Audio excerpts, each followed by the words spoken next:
today's week was very busy just from all the nail stuff. Like, it's taking off right now. Like, I made a new Instagram, I made this whole like page, and it's really coming together, and so that's great.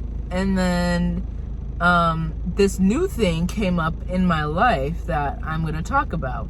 So I'm coming from work. I leave work, it's past 10, and I'm riding with the windows on. I'm on the freeway, not even the highway, but the freeway, and it's about a 20-30 minute drive. So, you know, I got my music bumping and the wind on my face, and I get pulled over. I got a speeding ticket for going 88 in a 70. So whatever, I took it, I ate that ticket, and not even a day later, I'm getting mail from attorneys saying, based on your public records, you need an attorney, which kind of scares me, because how do they have access to that already? At first, like, I was reading the ticket and it said you can dispose of it online, la la la, and I looked it up.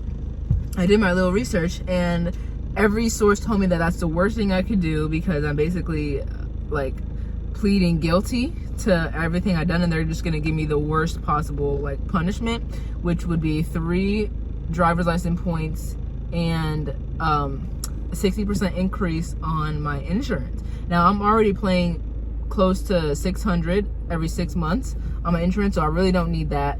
And so I was like, you know what, let me get an attorney. Everyone's like, go to court, like they know what they're doing, like la la la. So I get an attorney, and it was $99. Fine, whatever.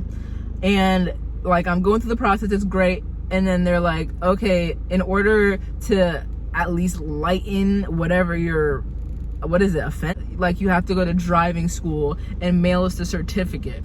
So I go, it costed $125. The confirmation said like dress for the weather, like you're gonna be outside most of the time, like something like that. And I'm thinking like, oh God, they're gonna make us like run drills and like do this like awful stuff, and it's gonna last like 4 or 5 hours. And I was like, oh my God, I was dreading it. But then I go, and they're like, why the long face? Like, we can joke around a little bit. And now I'm confused, because why would we be happy and ecstatic about having a ticket, just being here in the first place? But I quickly retracted that statement, because I mean, you might as well, like, you already got the ticket. Like, we're all here because we made a mistake. We might as well just be happy regardless of the situation, whatever. It was about 50-60 people, and it was split in half. My group, I went outside first, and it was split into 5 groups. There are 5 different stations that go over like the different like hazards and dangers that like people like do and how they get in accidents.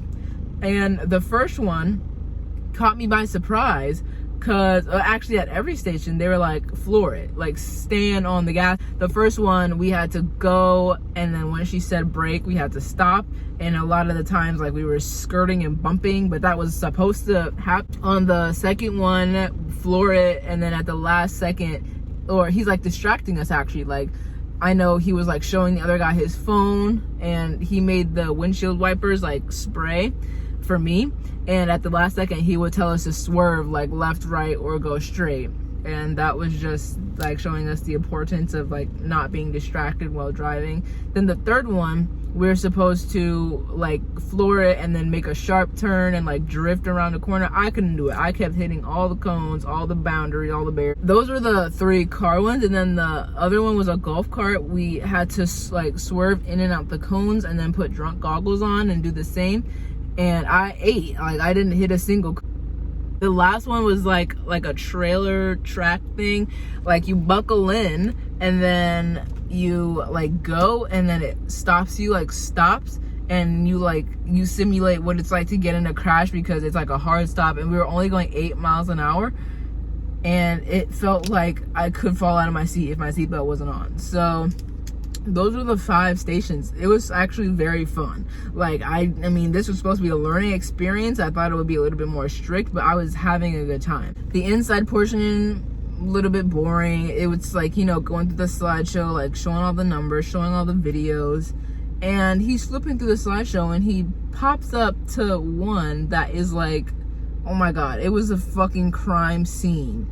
and without warning, like, you just see half a body and it's like bloody in a body bag. Oh my god, oh my god, this dude on the bike scared the Heeblies out. I'm seeing stuff like moving like amongst the trees. It's completely dark, that's why I look bald right now. Some of the crazy pictures, like, I'm okay with those visuals, like, they don't bother me that much, but a little heads up would have been appreciated, because like one of them was just like a motorcyclist whose head was stuck in a truck, like a trailer truck, and his body's dangling. It looked like a scarecrow from the back. And the other one was, this guy was so dismembered, like, it didn't even look like a person. It looked just like a bunch of meat in a bag. Yeah, crazy stuff. But I had fun. I had a decent amount of fun. I guess I learned a little bit. Like, I know not to text her. I know not And honestly, I don't even think it was my fault. First of all, if I'm going 80, if the maximum speed limit is 70, I'm already hitting the gas pretty hard. So what's the big deal if I put a little bit more weight to it? Because I feel like it's like fast and faster. It's not like I was going fast and a slow. I'm going faster and a fast. But whatever. Just don't speed, I guess.